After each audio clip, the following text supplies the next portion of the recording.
सखी सहेली।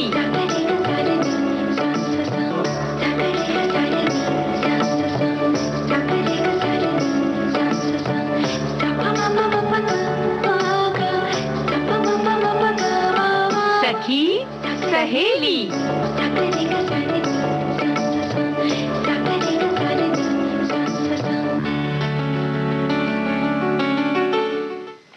सभी सखियों और श्रोताओं को मंजरी वर्मा का नमस्कार।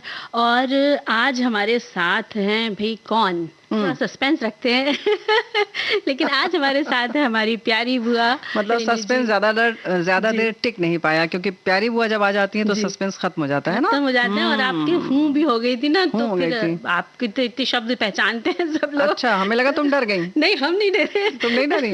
लो, सारा जो डर है ना जी। खत्म हो गया। अब ये बच्चे जब सब बड़े हो जाते हैं तो यही होता है। यही तो हम कह रहे थे ना कि अब तुम लोग में वो डर वर नहीं रहा।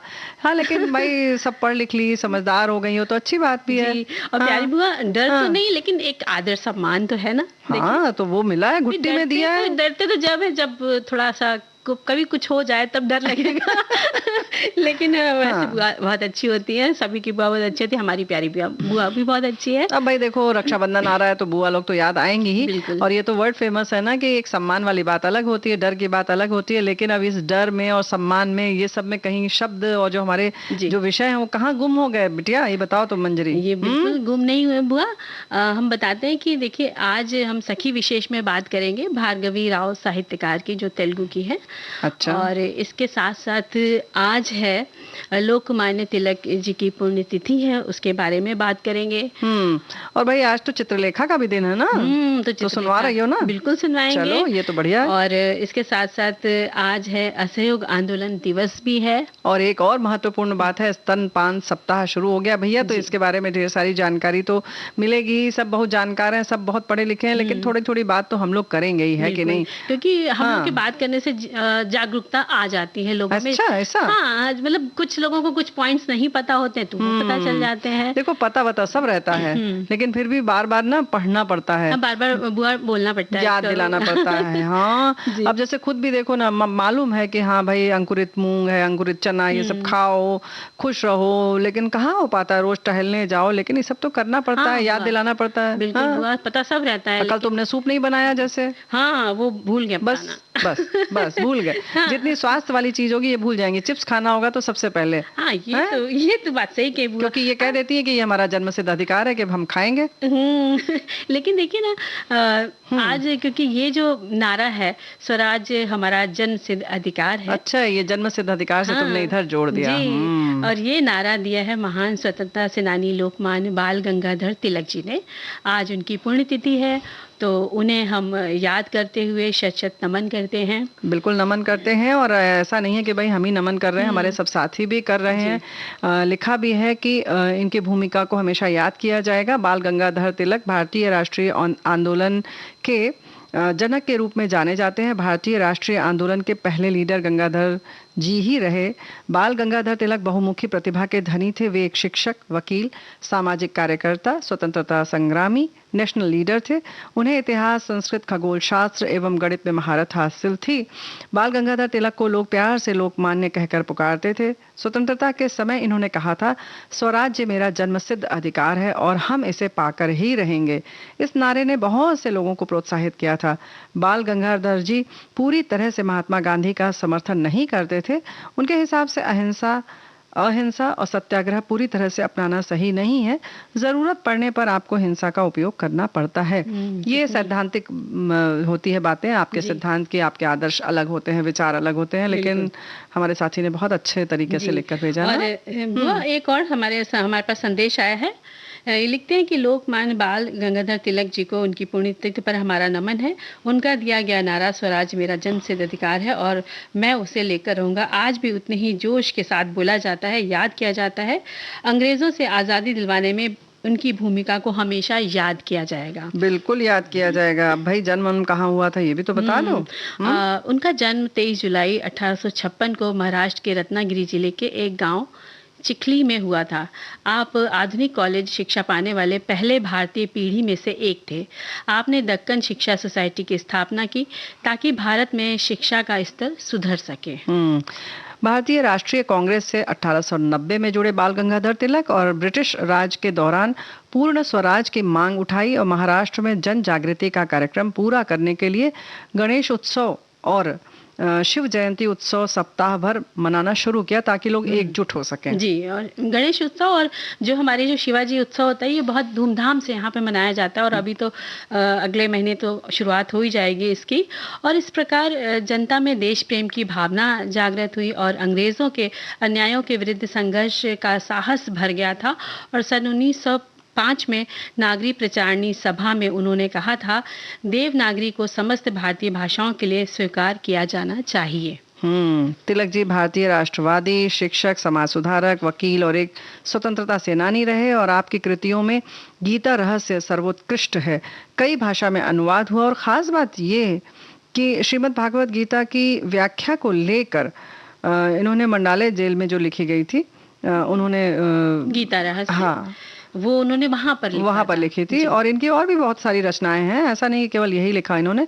The Orion, the Arctic home of the Vedanta और अनमोल विचार आपने एक अलग से लिखा जो हमेशा हमें प्रेरित करते हैं। और ये अनमोल विचार जो होते हैं, जो जैसे कहते हैं, जिन्हें सुभाषित भी कहते हैं, ये वाक्य जो होते हैं हम जगह जगह प्रयोग में लाते रहते हैं ना। और वो कहते थे कि आप केवल कर्म करते जाइए, उसके परिणामों पर ध्यान मत दीजिए। और इसी तरह उन्होंने कहा था कि जीवन एक ताश के खेल की तरह है, सही पत्तों का चयन हमारे हाथ में नहीं है, लेकिन हमारी सफलता निर्धारित करने वाले पत्ते खेलना हमारे हाथ में होता है। बिल्कुल। तो हितों की बात अगर करनी हो तो कहते हैं कि अपने हितों की रक्षा के लिए, तिलक जी ने कहा था कि अपने हितों की रक्षा के लिए यदि हम स्वयं जागरूक नहीं होंगे तो दूसरा कौन होगा। हमें इस समय सोना नहीं चाहिए, हमें अपने लक्ष्य की पूर्ति के लिए प्रयत्न करना चाहिए।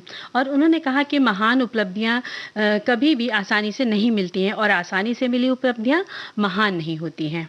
और मानव स्वभाव भी ऐसा है कि हम बिना उत्सवों के नहीं रह सकते। उत्सव प्रिय होना मानव स्वभाव है, हमारे त्योहार होने ही चाहिए। और बुआ, उनका एक बचपन का प्रसंग भी है। हाँ, बताओ बताओ। जब आप बचपन में जो थे बहुत साहसी और निडर थे, गणित और संस्कृत उनके प्रिय विषय थे और जब स्कूल में परीक्षाएं होती तो गणित के हमेशा कठिन प्रश्न हल करते। तो उनके मित्र ने पूछा कि तुम हमेशा कठिन सवालों को ही क्यों हल करते हो? अगर तुम सरल सवालों को हल करोगे तो तुम्हें परीक्षा में ज्यादा अंक मिलेंगे। इस पर तिलक ने क्या कहा बुआ? भाई उन्होंने, देखो बड़े लोग तो ऐसे ही बातें करते हैं ना, और ऐसे ही आज हम उन्हें याद कर रहे हैं क्योंकि उनकी महानता क्या थी कि संघर्ष से कहते हैं ना कि सबक लेने वाले लोग थे। तो वो कहते थे कि मैं ज्यादा से ज्यादा सीखना चाहता हूँ। तो भाई जो अंकों में विश्वास नहीं करता है, गुणवत्ता में विश्वास करता है, वो ऐसे ही बात करता है। तो उन्होंने कहा कि मैं ज्यादा से ज्यादा सीखना चाहता हूँ, इसलिए कठिन सवालों को हल करता हूँ। अगर हम हमेशा ऐसे ही काम करते रहेंगे तो जो हमें सरल लगते हैं तो हम कभी कुछ नया नहीं सीख पाएंगे, है ना। कितना प्यारा सा उनका प्रसंग था। और सच कहा जाए तो यही बात हमारी जिंदगी पर भी लागू होती है। अगर हम हमेशा आसान विषय, सरल सवाल और साधारण काम की तलाश में लगे रहेंगे बुआ, तो कभी आगे नहीं बढ़ पाएंगे। और जीवन की हर कठिनाई को एक चुनौती की तरह अगर लेंगे तो उसके सामने घुटने टेकने के बजाय उसे जीत कर हम आ जाएंगे। बिल्कुल दिखाएंगे। और ये सब बातें फिर वही वाली बात होती है कि ये सब बातें हमारे सभी श्रोताओं को, बहुत सारे श्रोताओं को पता है, लेकिन हम इन्हें बार बार याद करते हैं। और ऐसे महान सेनानी बाल गंगाधर तिलक लोकमान्य जो थे, 1 अगस्त 1920 को उन्होंने इस फानी दुनिया को अलविदा कहा। आज उनकी पुण्यतिथि है। तो भाई जैसे उन्होंने कहा कि कर्म करो, संघर्ष करो, कठिन से कठिन काम करो ताकि आप ज्यादा से ज्यादा सीखो। तो कुछ ऐसी ही प्रेरणा लेकर हम आगे बढ़ते हैं। जी।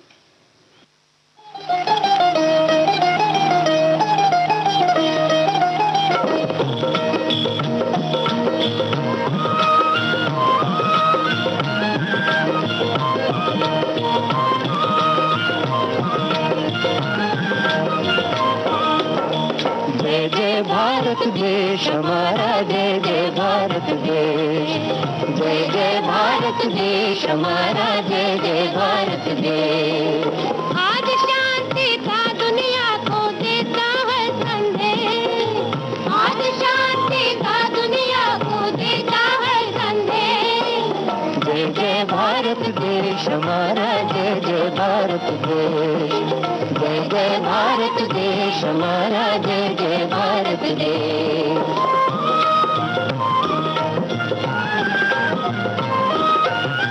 हुए यहाँ यहाँ पर बालक नेता लव कुश जैसे वीर विजेता। हुए यहाँ पर बालक नेता लव कुश जैसे वीर विजेता। मौत से टक्कर लेने वाले ध्रुव प्रहलाद श्रवण नचिकेता। मौत से टक्कर लेने वाले ध्रुव प्रहलाद श्रवण नचिकेता।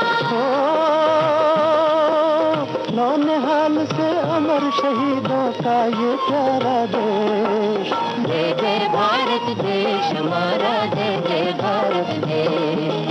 जय जय भारत देश हमारा, जय जय भारत देश।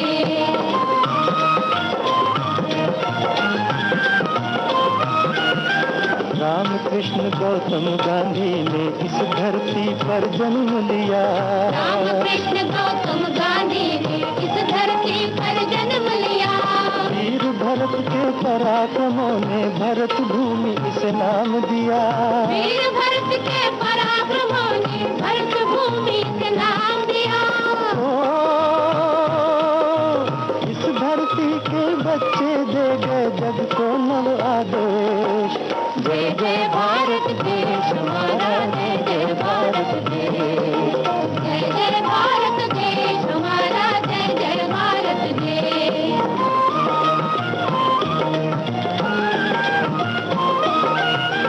सीता तारा सावित्री वीर हमारे माता।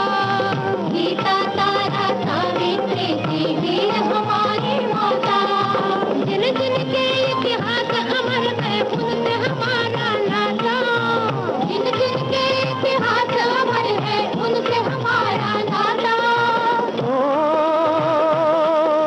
सदियों से ये देश जगत को देता नव उपदेश।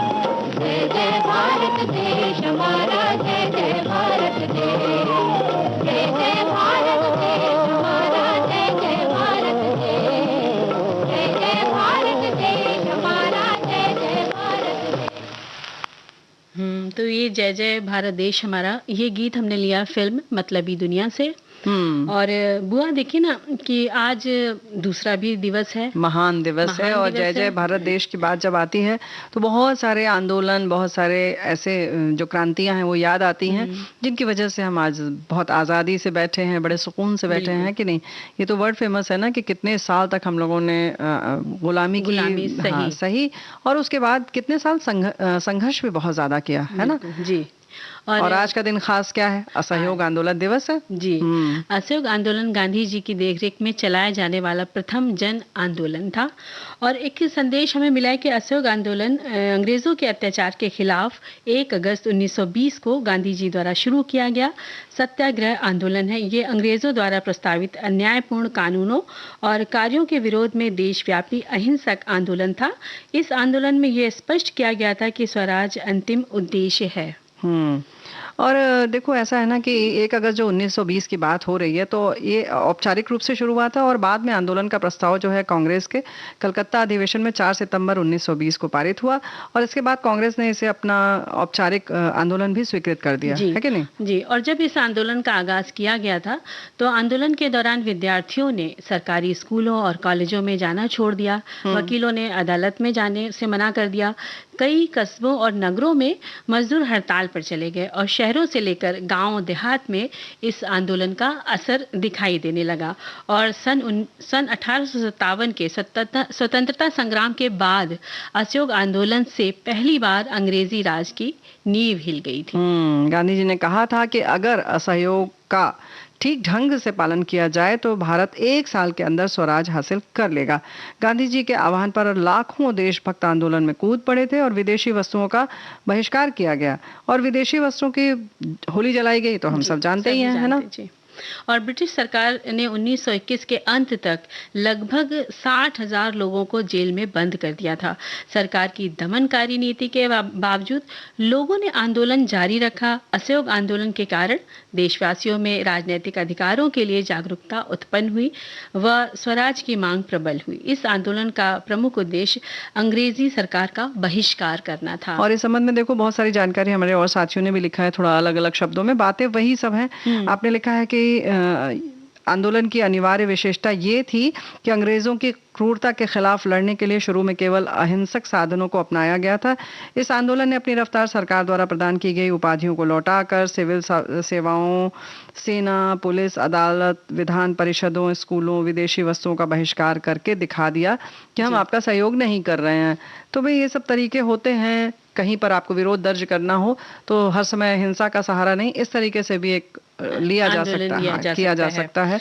और वो उन लोग जो हमारे जो आज़ादी जिन्होंने दिलाई, कितने सारे स्वतंत्रता संग्राम सेनानी पुरुष थे, महिलाएं थी, तो उन सब के बारे में जब भी पढ़ो सुनो तो एकदम रोंगटे खड़े हो जाते हैं कि कितना उन्होंने अपना संघर्ष किया, त्याग किया जीवन का। तो जीवन का त्याग करना आसान बात नहीं होती है। यही तो हम कह रहे हैं, ये तो हम बराबर कहते हैं, तुम लोग छोटी छोटी चीजों का त्याग नहीं कर पाती हो, है ना। अभी कहो ये तो कहोगी नहीं वो, जो बनेगा वो कोई खाएगा नहीं। आजकल घर में ये एक बड़ी समस्या है। अच्छा, कब से कह रहे हैं राखी आ रही है, राखी रक्षाबंधन आने वाला, राखी बना लो घर में। तो वो शुरू करो। सोच तो रहे हैं, लेकिन अब आपने कहा है तो फिर जरूर बनाएंगे। तब तो हमें ऐसा करो, जब तुम सोच रही हो तो हमारे श्रोता क्या करेंगे? हमारे श्रोता तब तक गीत सुनेंगे। हाँ, गीत सुनवा दो भैया। ये फिजा, ये हवा, ये फिजा, ये समा, होश ऐसे में दिल को कहाँ ले चलो हमको चाहे जहाँ।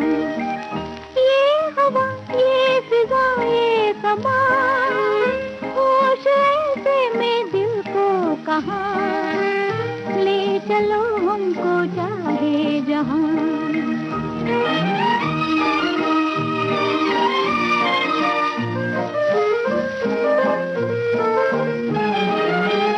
डगमगाते बहते हुए चाह में दो मुसाफिर कुछ ऐसे मिले राह में। डगमगाते बहते हुए चाह में दो मुसाफिर कुछ ऐसे मिले राह में।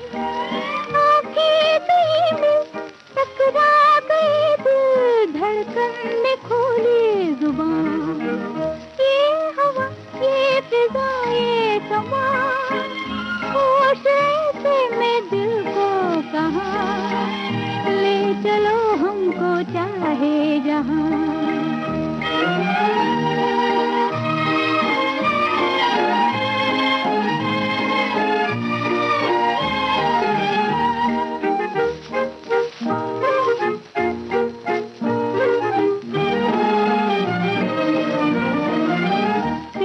की मौज पर बादलों के तले दूर लेकर कहीं दिल की नैया चले।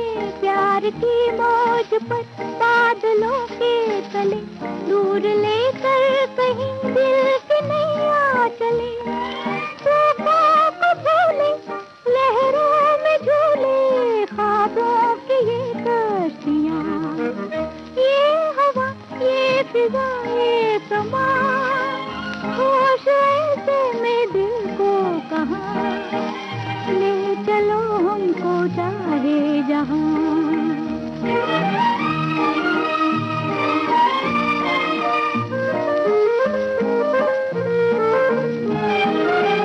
दो दिलों ने जुली साथ अंगड़ाइयाँ, दूर बजने लगी जैसे शहनाइयाँ। दो दिलों ने जुली साथ अंगड़ाइयाँ, दूर बजने लगी जैसे शहनाइयाँ। मस्ती में खोकर देखो ज़मीं पर झुकने लगा आसमां। ये हवा, ये फिजा, ये समा, होश ऐसे में दिल को कहाँ ले चलो हमको चाहे जहाँ। तो देखिए ना, ये मौसम ही ऐसा है कि बारिश वारिश हो ही रही है और ये हवा, ये फिजा, मतलब बहुत ही मजेदार गाना मुझे लग रहा था। सुन रहे थे तो उसी में खो गए थे, इन फिजाओं में। मतलब खुद ही बनाओ, खुद ही खाओ, खुद ही गाओ, खुद ही बजाओ, खुद ही खुश हो लो। मंजरी खूब अपने मुंह मियां मिट्ठू बन रही हो तुम, हम देख रहे हैं। अब थोड़ा तो बुआ आप हैं तो फिर थोड़ी तो हमने कहा था कि सोचो सोचो तब तक गाना सुनाओ, है ना। देखिए हमने सुना भी दिया। और देखिए ये गाना बता देते हैं किस फिल्म से लिया हमने। टैक्सी स्टैंड से। टैक्सी स्टैंड का ये गाना। तो हवाएं फिजाएं तो हैं, तुमने कहा कि मौसम के नज़ारे बहुत अच्छे हैं, लेकिन नहीं लगता कि ये मौसम त्योहार का भी आ गया? लगातार एक के बाद एक के बाद एक, त्योहार पर त्योहार। लेकिन हुआ कितना अच्छा है ना, त्योहार आ गए हैं तो कुछ जाके बाजार खरीदारी भी करेंगे, पहले घर में पकवान बनाएंगे, खरीदारी करेंगे, क्योंकि सावन है तो हरी हरी चीजें बहुत अच्छी लगती है। भाई कल हरियाली तीज थी तो सबने हरी साड़ी पहनी होगी, हरी चूड़ियां, मतलब बिंदी भी मैचिंग की, हरी झाले वाले सब, तो और गाना बजाना, तीज गाते हैं, कजरी गाते हैं।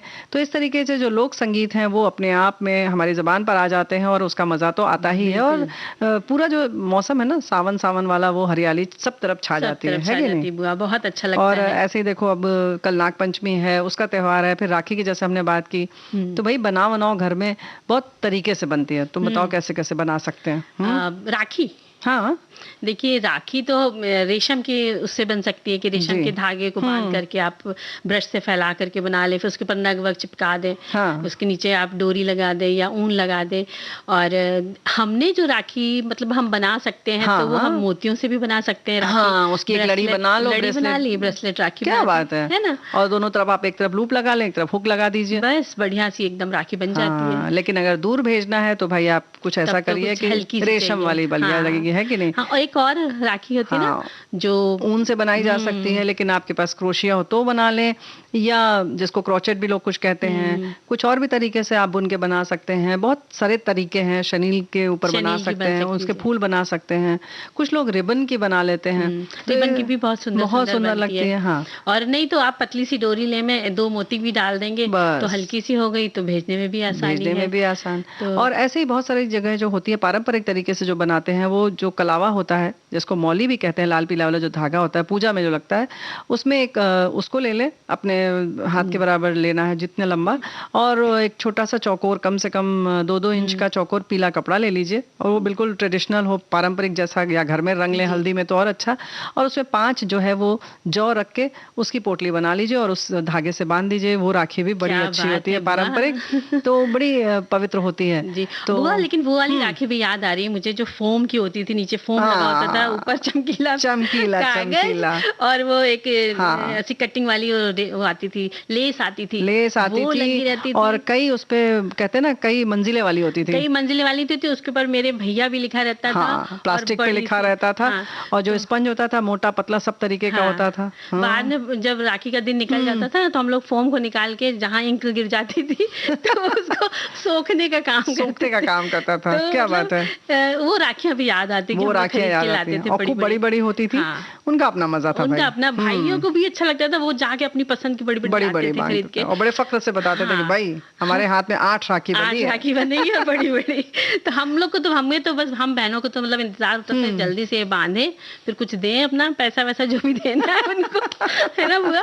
और उसके बाद तो फिर जब राखी 1 हफ्ते बाद वो पड़ जाती थी तो फिर हम लोग को फोम निकालने में मजा आता था। लेकिन फिलहाल अगर हम गीत सुन लेंगे तो और मजा आ जाएगा मंजरी, है ना बेटिया? बिल्कुल।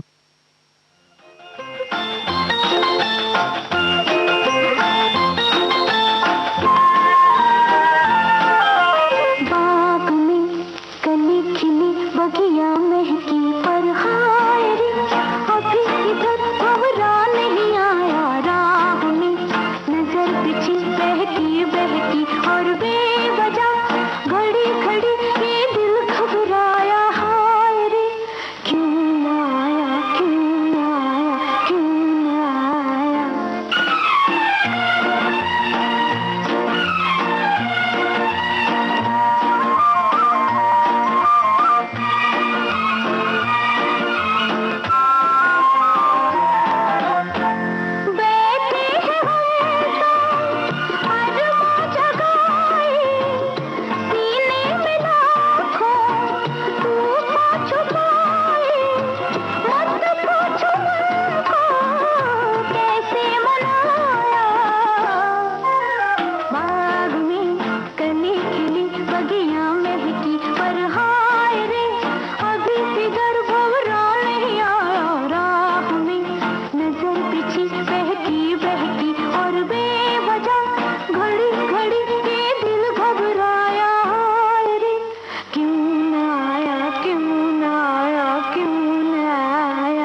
बुआ ये गाना जो था ना, ये हमने लिया था चांद और सूरज फिल्म से। इस फिल्म का गीत भाई, बहुत सुंदर सा गीत तुमने सुनवाया मंजरी भाई। गाने तो बड़े अच्छे अच्छे आज हो रहे हैं, लेकिन ये जो तुमने याद दिलाया ना राखी वाली, तुम लोग का तो नहीं याद होगा क्योंकि तुम बहुत छोटी थी। तो ये जो राखी बताई ना स्पंज वाली बड़ी बड़ी, जिसके चारों तरफ किरण चमकती रहती थी, कभी रुपहली कभी सुनहरी, तो उसको पहले याद होगा एक आध बार किसी को फूल गूंथते हुए, यानी कि फूल का श्रृंगार किए हुए बच्चों को सजाया जाता था, नई नवेली बहू को, या शादी तय हो जाए तो बेटी को या बहू को इस तरह से सजाया जाता था फूलों से, क्योंकि इस समय फूल बहुत होते हैं, और खासतौर से वो चांदनी वाला जो फूल होता है जिसको टगर कहते हैं, अच्छा। टेंगरी कहते हैं, उसकी जो कली होती है वो ज्यादा देर तक टिकती है, 2-3 दिन तक मुरझाती नहीं। अच्छा। तो उसके खूब हाथ का फूल, ये बाजूबंद, गले का हार, मुकुट, ये सब बनाया जाता था। तो चोटी जब बनाई जाती थी तो उसमें बीच बीच में ये राखी लगाई जाती थी या मुकुट पे लगाया जाता था। क्या बात तो है। वो सजाने के काम आता था, तो बड़ी सहेज के रखा जाता था। हाँ, और बुआ ये राखी जब सहेजी भी जाती थी, तो जैसे पिछले साल की रखी तो राखियां, पिछले साल की होगी ना, क्योंकि हाँ, सावन इसी समय खत्म हो और जाता है जब रक्षाबंधन हम से। लोग जो जन्माष्टमी भी पड़ता था, इस हाँ, पड़ने वाला ना पड़ेगा, त्योहार बिल्कुल। आएगा, तो दीवार की जो अलमारी होती थी उसके पल्ले होते थे, उसको बकायदा सजाया जाता था पतंगी कागज वगैरह से, तो उसमें ये जो राखियां थी वो जगह जगह चिपका दी जाती थी कि मतलब 12 बजे तक एक दिन पहले ही से मतलब तैयारी शुरू हो जाती थी। हाँ। और जितना सजावट कर सकते हैं बुआ उतनी की जाती थी, तो वो सब चीजें अब धीरे धीरे देखा जाए तो बहुत कम हो गई हैं, लेकिन भैया हम सबकी जिम्मेदारी है, करो सब, तब लोगों को पता चलेगा। जन्माष्टमी की जो झांकी सजाई जाती थी वो करना चाहिए, तो नई नई जो सृजनात्मकता है, कलात्मकता है, इसमें दिखती है। बिल्कुल, अब पूरा कमरा सज जाता था। हाँ। जन्माष्टमी पे, तो वो भी एक आनंद देता था, साथ में ढोलक पर जो भजन होते थे भगवान जी के, तो वो बहुत अच्छे लगते थे। और हम लोग छोटे छोटे थे ना, तो हम लोग हाथ अपने चला के सीख लेते थे ढोलक की कैसे चलाना है, तो वो सब चीजें भी बहुत अच्छी लगती है। लेकिन हाँ, ये है कि सीखना चाहिए इनको, इन परंपराओं को थोड़ा चाहे विस्तृत रूप में चलाते रहना चाहिए। हाँ, और अभी समय हो चला है अंतराल का।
तो भाई अंतराल के बाद हम फिर हाजिर हो गए। फिर एक बार स्वागत कर देते हैं बुआ सभी का, है ना।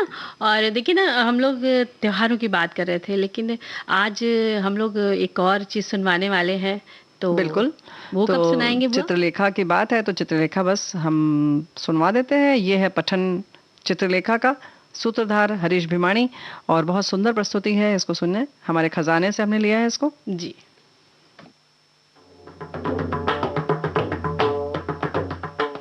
चित्रलेखा।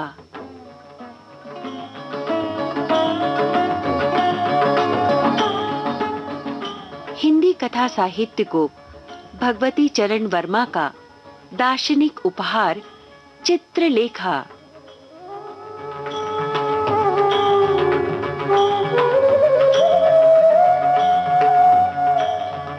मानव मन के आंगन में चेतना के नए अंकुर बोने वाली कहानी चित्रलेखा।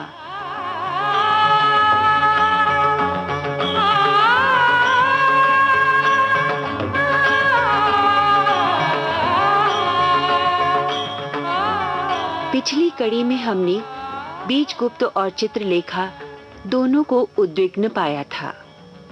दोनों के अंतर में दो अलग अलग ज्वालामुखी दहक रहे थे, और अभी उनका वार्तालाप समाप्त नहीं हुआ था। आइए आज का पठन बीजगुप्त के मानसिक उद्वेलन से आरंभ करें।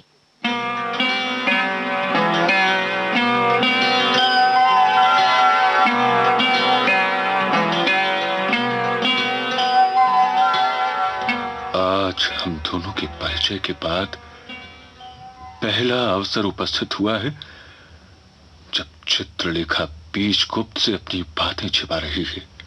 चित्रलेखा असमर्थ है। चित्रलेखा का हृदय बदल गया है। इसका बीजगुप्त को कुछ क्षीण आभास हो रहा है। इस परिवर्तनशील संसार में किसी भी चीज का बदल जाना अस्वाभाविक नहीं है बीजगुप्त। क्या कहा? इस परिवर्तनशील संसार में किसी भी चीज का बदल जाना अस्वाभाविक नहीं है? तो फिर मैं समझ लूं कि चित्रलेखा का प्रेम बदल सकता है?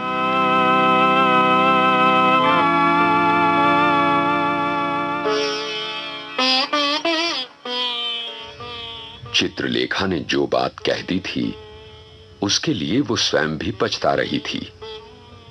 बिना सोचे समझे, परिणाम पर बिना ध्यान दिए हुए आवेश में आकर उसने ये बात कह दी थी। उसने ये सोचा तक न था कि उस बात पर इतना महत्वपूर्ण प्रश्न हो सकता है। उसने साहस किया। बीजगुप्त का अनुमान मिथ्या है। चित्रलेखा का प्रेम सागर की भांति गंभीर है। उसका बदलना असंभव सा है।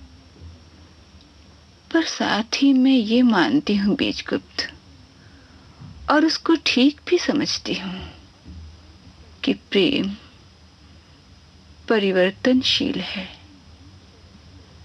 प्रकृति का नियम परिवर्तन है और प्रेम उसी प्रकृति का एक भाव है।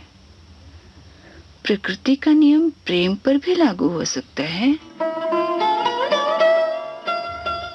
कटु होते हुए भी चित्रलेखा ने जो कुछ कहा वो किसी अंश तक सत्य था, इसका बीजगुप्त ने अनुभव किया। बात सत्य थी, कहने का अवसर उपयुक्त था और बात का प्रसंग भी समयोचित था। बीजगुप्त ने अनुभव किया कि चित्रलेखा उससे दूर हटती जा रही है और वो चित्रलेखा से। एक अज्ञात शक्ति अथवा प्रेरणा इन दो प्राणियों के बीच में आ गई है। चित्रलेखा, तुम भूलती हो, प्रेम का संबंध आत्मा से है, प्रकृति से नहीं। जिस वस्तु का प्रकृति से संबंध है वो वासना है, क्योंकि वासना का संबंध बाह्य से है। वासना का लक्ष्य ये शरीर है जिस पर प्रकृति ने कृपा करके इसको सुंदर बनाया है।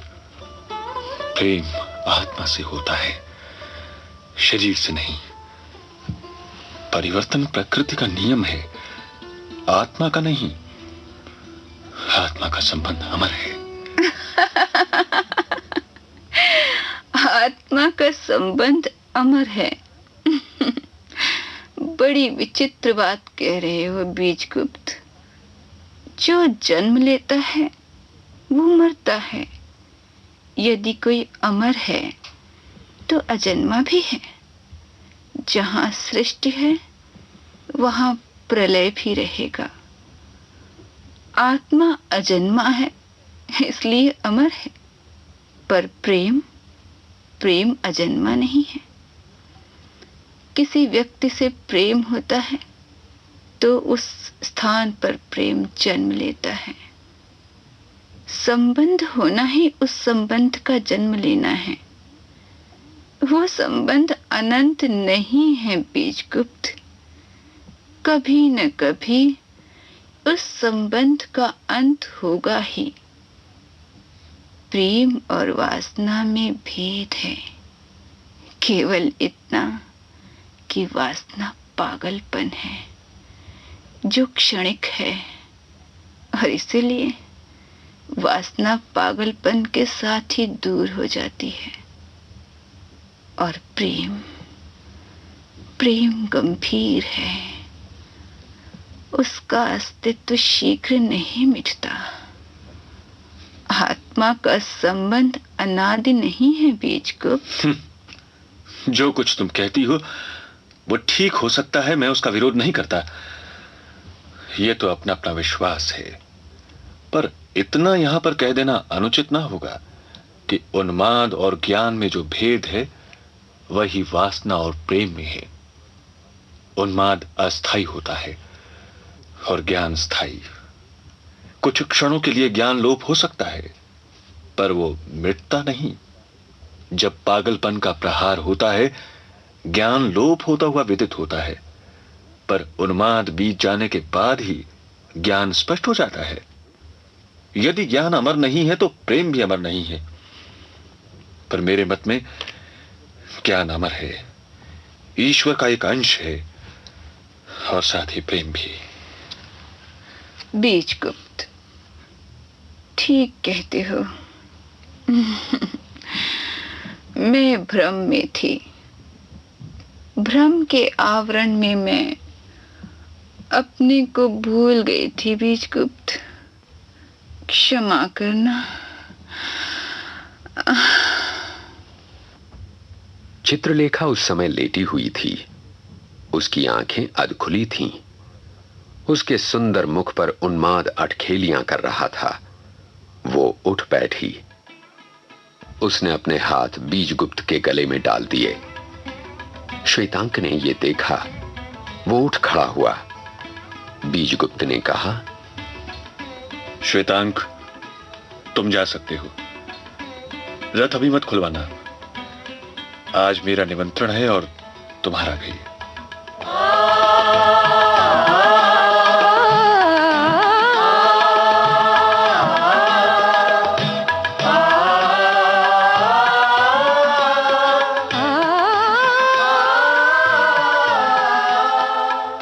श्वेतांक और बीजगुप्त को आर्य श्रेष्ठ मृत्युंजय का आमंत्रण मिला है।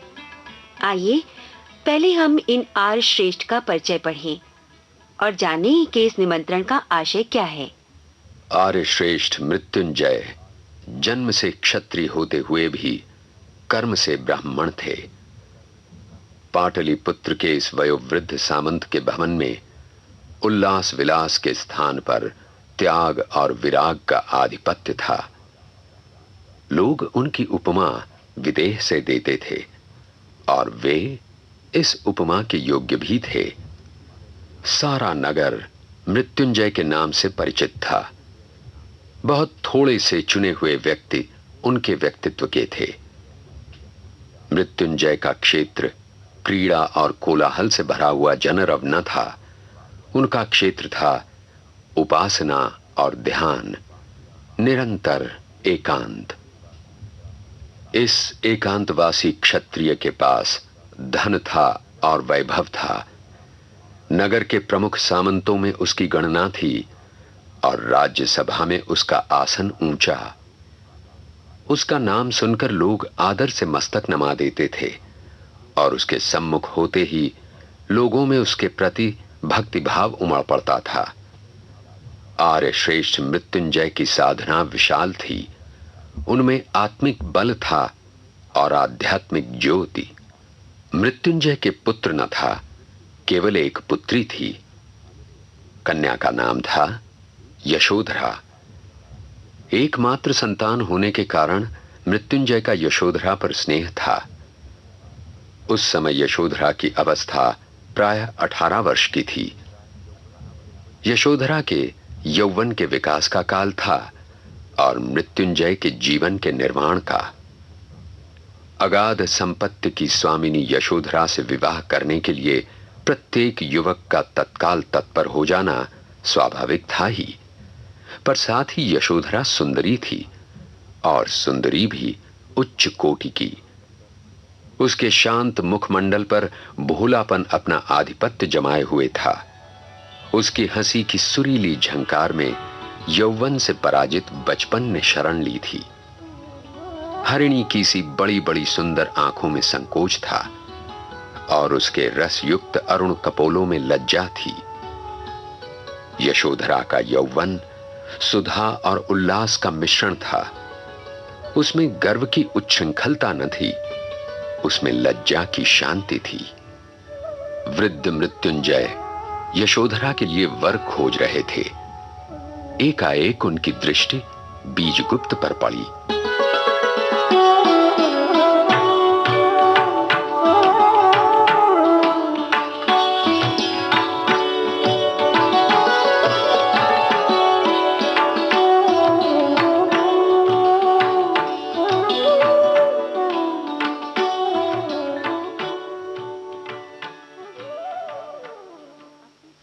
बीजगुप्त को अपनी पुत्री के योग्य समझना क्या मृत्युंजय की कोई भूल थी? क्या आर्य श्रेष्ठ को बीजगुप्त और चित्रलेखा के प्रेम संबंधों का पता नहीं था? इन प्रश्नों का उत्तर हम पाएंगे अगली कड़ी में।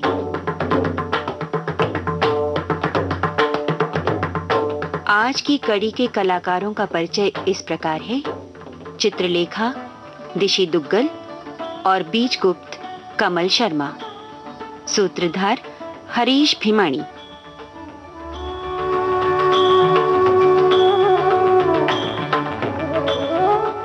उपन्यास चित्रलेखा के रेडियो पठन के सहायक हैं राजेश मलिक और इस परिकल्पना को आपके लिए प्रस्तुत कर रहे हैं विजय लक्ष्मी छाबड़ा और लोकेंद्र शर्मा।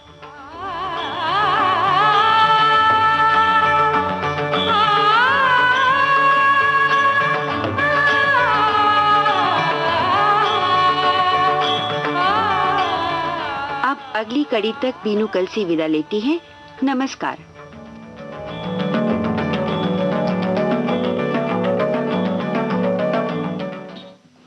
तो भाई देखो, ऐसा है कि प्रेम और वासना के विभेद को समझाता हुआ आत्मिक बल और आध्यात्मिक ज्योति का जो मर्म है वो समझना समझाता हुआ ये जो धारावाहिक है इसका पठन हमने सुना। वाकई कालजयी उपन्यास। बिल्कुल बुआ, तो मैं चित्रलेखा और हमारे जो आज हमने सुनवाया इसकी ये आज थी 17वीं कड़ी।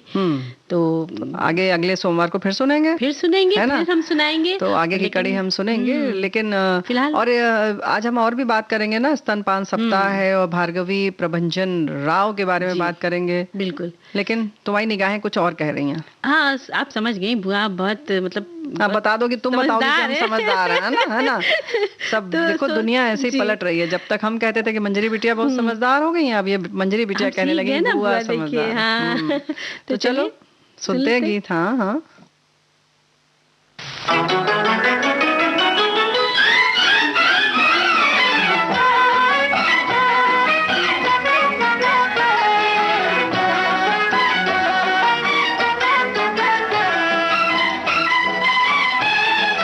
दिल में तेरी याद सनम, लब पे तेरा नाम, तेरे सिवा मुझको किसी और से क्या काम। दिल में तेरी याद सनम, लब पे तेरा नाम, तेरे सिवा मुझको किसी और से क्या काम।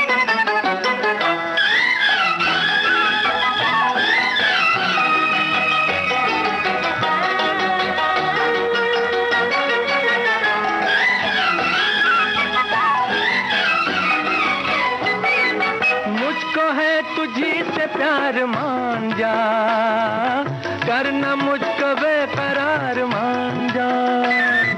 मुझको है तुझी से प्यार मान जा, करना मुझको बेकरार मान जा। जाओ जी जाओ बलम, तुमसे बोलेंगे ना हम। जाओ जी जाओ बलम, तुमसे बोलेंगे ना हम। देखा जहाँ कोई हंसी दिल को लिया था, लोगों ने किया प्यार को बदनाम। दिल में तेरी याद सनम, लब पे तेरा नाम, तेरे सिवा मुझको किसी और से क्या काम।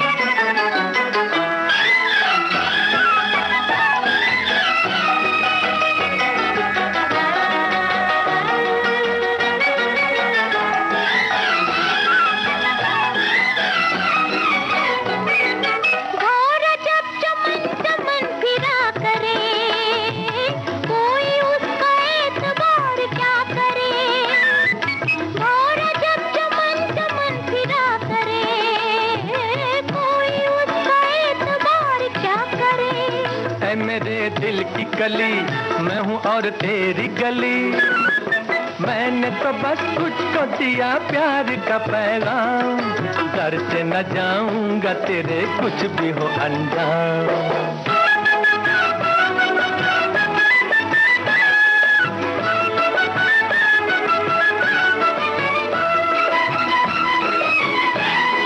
मेरी जान दिल को अपने साफ कर, मुझसे जो खता हुई माफ कर। मेरी जान दिल को अपने साफ कर, मुझसे जो खता हुई माफ कर। अच्छा जी माफ किया, करो ये वादा पिया। अच्छा जी माफ किया, करो ये वादा पिया। मेरी ही जुल्फों के तले बीतेगी हर शाम, लोग इन दुनिया में किसी और का तुम नाम। दिल में तेरी याद सनम, लब पे तेरा नाम, तेरे सिवा मुझको किसी और से क्या काम। तो ये प्यारा सा गीत हमने सुना बिन बादल बरसात फिल्म से बुआ। और देखिए आज सखी विशेष का दिन है, तो आज हम बात करेंगे भार्गवी प्रभंजन राव जी के बारे में। साहित्य अकादमी पुरस्कार विजेता भार्गवी प्रभंजन राव का जन्म 14 अगस्त सन 1944 कर्नाटक के बल्लारी में संथी और नरहरि राव तगाट के यहाँ एक कन्नडिगा परिवार में हुआ था। और भाई तेलुगु साहित्य को एक प्रख्यात ये अनुवादक भी रही आप वहाँ की, और अपने जीवन काल में वे सक्रिय रूप से लेखक नाटककार रहीं और गिरीश कर्नाड के विभिन्न कार्यों के अनुवाद भी आपने किए। उनके सृजन कर्म के अंतर्गत प्रकाशित नूरेला पांटा उनकी सर्वाधिक चर्चित कृतियों में से एक है, जो 20वीं सदी की महिला लेखिकाओं की 100 छोटी कहानियों का तेलुगु भाषा में एक संकलन है। और जैसे कि हम बात कर रहे हैं ना बेटे आज भार्गवी जी की, तो भार्गवी जी हैं जो लेखक, प्रोफेसर, अनुवादक और कवि भी हैं। सोचो कितनी चीज़ें उन्हें आती थीं और क्या क्या उन्होंने किया, किस तरह से साहित्य को समृद्ध किया। उस्मानिया विश्वविद्यालय से मास्टर्स की डिग्री हासिल की, अंग्रेजी साहित्य के क्षेत्र में भी पढ़ाई की और पीएचडी के बाद डॉक्टर भार्गवी पी राव की उपाधि अर्जित की, डॉक्टरेट लिया मतलब।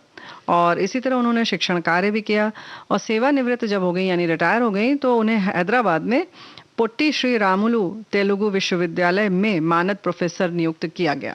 और तेलुगु में उनके प्रकाशनों में एल्बम और निडाला गुडालू कविताएं हैं, और गुडेलो थडी, प्रणव गंगा नृत्य बैले है और सौगंधिका एक आलाप इनका शामिल है।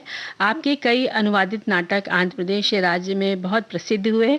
और आपकी आखिरी कृति पुत्रा कामेशति थी, जिसने स्वाति पत्रिका द्वारा आयोजित एक प्रतियोगिता हुई थी और इसमें इन्हें उपविजेता चुना गया। जी, अब वह बहुत सारे पुरस्कार भी इन्हें मिले। गिरीश कर्नाड के नाटक तले दंडा के उनके अनुवाद ने उन्हें 1995 में साहित्य अकादमी पुरस्कार से प्राप्त हुआ, सम्मानित किया गया। और पीएस तेलुगु विश्वविद्यालय पुरस्कार उन्हें मिला 1999 में, है ना? और साख्य साहित्य पुरस्कार 2002 में और गृह लक्ष्मी पुरस्कार 2001 में मिला उनको। क्या कहा था? साख्य साहित्य पुरस्कार। अच्छा, ये 2000 में मिला ना? और 23 मई 2008 को देहावसान हुआ हैदराबाद में दिल का दौरा पड़ने से। लेकिन साहित्य का जो इतना संसार छोड़कर गई है वो तो हमारे लिए है अनमोल धरोहर, है ना? अनमोल है बुआ। और जब हम साहित्यकारों की बात करते हैं या किसी की भी बात करते हैं, तो उनसे प्रेरणा लेनी चाहिए। और आपके अंदर हर महिला या पुरुष हो जो भी है, सबको कुछ ना कुछ लिखने के लिए आगे आना चाहिए जी। अच्छा, और हमें आगे बढ़ना चाहिए क्या? नहीं, लेकिन देखो जब तुमने प्रेरणा की बात कही ना, तो हमारे साथी बचपन में चले गए थे, तो उन्होंने बताया कि फोम वाली राखी का जिक्र करते हुए बचपन याद आ गया। अब प्रेरणा हम लोग ले सकते हैं, हालांकि इस बात से नहीं लेना चाहिए, क्योंकि उस समय क्या होता था, जितनी बड़ी राखी दुकान पर खरीदी जाती उसे उतना ही पैसे वाला समझा जाता था। क्या बात है। और फोम तो हल्का सा होता था, लेकिन उसकी जो साइज होती थी काफी बड़ी हो जाती थी। और इन्होंने लिखा है कि अलग ही इमेज समझी जाती थी उस राखी की। उस समय उसकी कीमत 1 रुपए से 2 रुपए तक होती थी बस। क्या बात है बुआ। तो भाई इस तरीके की यादों में हम चले जाते हैं जब भी 30 त्योहार आता है। लेकिन गीत सुन लेते हैं पहले जी।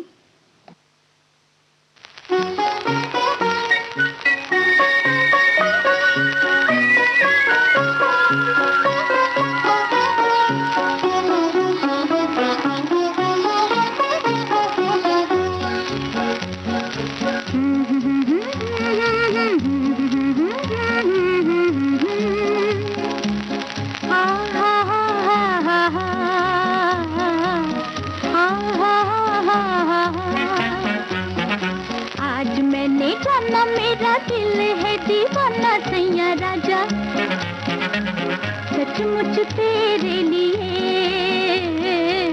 सचमुच तेरे लिए।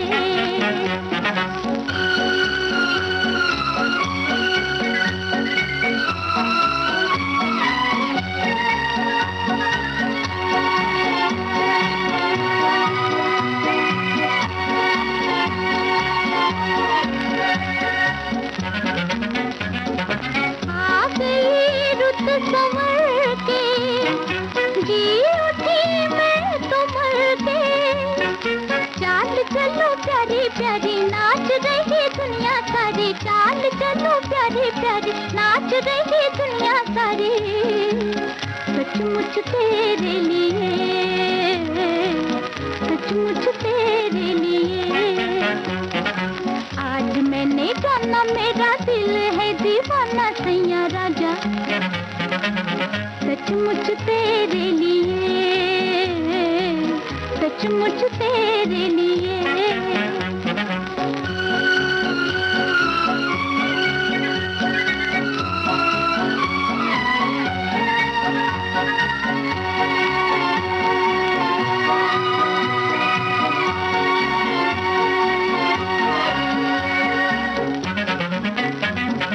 आज तो हर बहाने मैं लगी मुस्कुराने, रंग नए छाए देखो प्यार मेरा गाए देखो, रंग नए छाए देखो प्यार मेरा गाए देखो, सचमुच तेरे लिए, सचमुच तेरे लिए।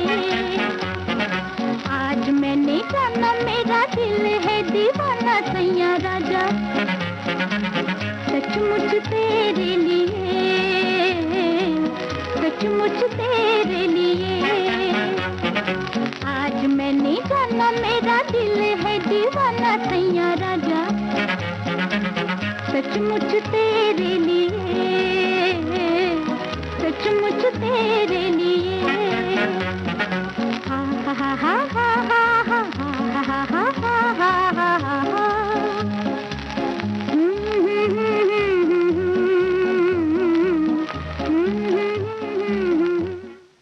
मंजरी देखो आज बड़ा और खास दिन है, आज से शुरू हो रहा है हफ्ता, और ये तो वर्ल्ड फेमस है ना कि माँ का जो दूध होता है वो बच्चे के लिए अमृत होता है कि बिल्कुल नहीं? बिल्कुल बुआ, बिल्कुल अमृत समान होता है और सबके लिए, बच्चों के लिए बहुत ज़रूरी है। और हर साल देखिए ना कोई थीम रहती है। तो आज इस बार की थीम है कि स्तनपान के लिए एक कदम, शिक्षित और समर्थन है। क्या बात। नवजात के लिए माँ का दूध अमृत के समान है। माँ का दूध शिशुओं को कुपोषण व अतिसार जैसी बीमारियों से बचाता है और स्तनपान को बढ़ावा देकर शिशु मृत्यु दर में कमी लाई जा सकती है। बिल्कुल सही बात है, और स्तनपान की सही जानकारी बहुत ज़रूरी है, सभी बहनों को देनी चाहिए जो अभी हाल में माँ बनी है या बनने वाली हैं। वो तो पहले से ले भी लेती हैं, लेकिन फिर भी जो अपने व्यवहारिक जानकारी है वो हमें एक दूसरे से साझा करना चाहिए। माँ के दूध में लैक्टोफोर्मिन नामक तत्व होता है जो बच्चे की जो आंत में लौह तत्व को बांध लेता है, और लौह तत्व के अभाव में जो होता है शिशु की आंत में रोगाणु जो है पनप नहीं पाते, तो जाहिर है कि बच्चे ऐसे मजबूत हो जाते हैं, स्वस्थ रहते हैं। और विश्व स्तनपान सप्ताह की शुरुआत 1992 में हुई थी। प्रत्येक वर्ष अगस्त माह के पहले हफ्ते यानी 1 से 7 अगस्त तक ये मनाया जाता है। लोगों में जागरूकता है और जो भी महिलाएं कामकाजी हों, जो घर में रह रही हैं, उन सब में इन चीज़ों की पता रहे कि बच्चे के लिए कितना ज़रूरी है। और एक बात और है मंजरी बिटिया, ऐसा है ना कि केवल जरूरी तो सबको पता है, लेकिन उसके संग संग जुड़ी हुई बहुत सारी भ्रांतियां हैं, बहुत सारा मतलब सोचिए न जाने क्या क्या हो जाएगा। वो तो नहीं पालना चाहिए। भ्रांतियां दूर हो, उसके बारे में जानकारी हासिल करें कि सही क्या है कि नहीं? क्या है, बिल्कुल। और बुआ इसके साथ साथ जब आप जो माँ बनी है उनके खान पान पर भी बहुत ध्यान रखना चाहिए। बिल्कुल, यही तो हम कह रहे हैं कि भाई बिटिया बहुएं जो भी माँ बनी है उन्हें अपने खाने पीने का ध्यान रखें। और वैसे भी देखो इसीलिए तो कहा गया है ना मंजरी बिटिया कि जब माँ किसी शिशु को जन्म देती है तो उसका दूसरा जन्म होता है, क्योंकि आगे उसको, उस बच्चे को पूरी तरह से उसका पोषण उसी के ऊपर निर्भर कर रहा है कि नहीं? जब अच्छा बच्चा होगा तो एक अच्छा नागरिक बनेगा वो बाद में। लेकिन भाई ठीक से दूध पिएगा तब ना, और उसके लिए केवल देखो, केवल स्वास्थ्य की बात नहीं है, पूरा माहौल जो है परिवार का वो अच्छा होना चाहिए। जिस समय माँ स्तनपान कराए तो वो मानसिक रूप से बिल्कुल निश्चिंत रहे, कहीं किसी तरीके का तनाव नहीं होना चाहिए कि अब पता लगा हम उधर दूध चढ़ा कर आए हैं और इधर दूध बच्चे को पिला रहे हैं तो भाग रहे हैं, मन उधर लगा हुआ है कि नहीं? इसमें परिवार के साथ साथ जो पिता है उनका पूरा सहयोग होना चाहिए, और जो माँ बनी है उनका सब लोग मिलकर ख्याल रखें।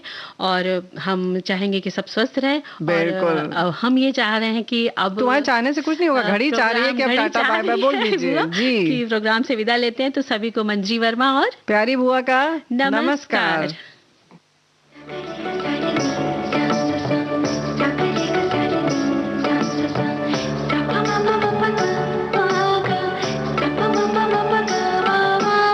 सखी सहेली।